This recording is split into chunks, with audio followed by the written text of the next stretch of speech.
sur les questions linguistiques, avec une méthodologie qui pourrait choquer certains, consiste à reconstituer les étapes antérieures d'une langue, même quand ils n'ont pas, ils sont pas attestés, si on peut dire, ou si on ne sait pas si on, parce qu'ils sont pas. Disons qu'il y a une logique structurelle de la langue qui vaut bien les attestations qu'on peut trouver, plus ou moins aléatoires. Et là, je vais vous parler du verbe avoir. J'ai déjà parlé à propos du futur. J'ai montré que le futur était construit à partir du verbe avoir. Je chante, je chanterai. AI, c'est le AI de G.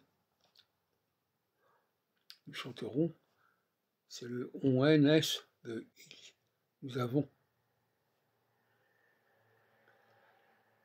Mais en fait, il faut aller beaucoup plus loin que ça. Parce que ça vaut aussi pour le présent, pour l'imparfait, et pour le subjonctif du présent. Nous chantons, retrouve la finale nous avons.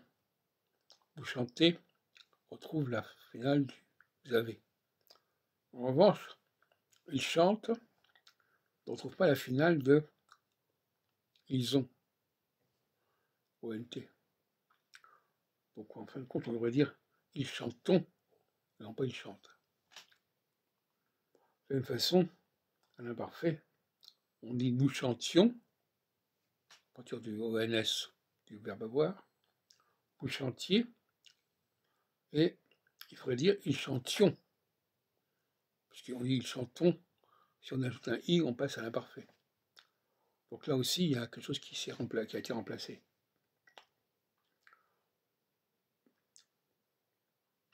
Je rappelle que le passé composé du français, nous avons chanté, vous avez chanté, ils ont chanté, c'est également fait appel au verbe avoir, mais cette fois-ci en position préfixale, non pas en position suffixale. Et donc, on peut se demander pourquoi on a remplacé le ONT par le ENT. C'est bien l'imparfait, on dit ils chantaient, AIENT, on dit ils chantions. Et au présent, pourquoi on a remplacé ils chantons par ils chantent? Alors, j'ai déjà dit mon point de vue sur la question de la première conjugaison, avec toutes ces anomalies. Bon, je ne veux pas épiloguer là-dessus, je pense tout simplement qu'on a aligné, d'une manière ou d'une autre, l'écrit sur l'oral, mais je n'irai pas plus loin dans ce genre de spéculation.